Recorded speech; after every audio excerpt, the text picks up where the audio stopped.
ఇద్దరం చిరునడకలతో అమెరికానే తిరిగొద్దాం. కడలిపై ఎర్రటి తివాజీ పరచి ఐరోపాలో కొలువుందాం.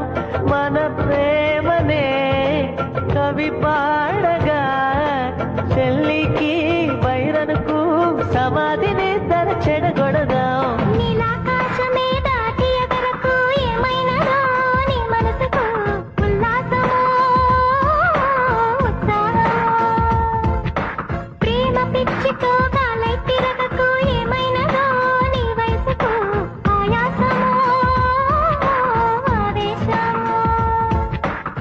వైరగాలికి వయసాయే, నేల తల్లికి వయసాయే, కోటి యుగాలైనా గాని ప్రేమకు మాత్రం వయసైపోదు.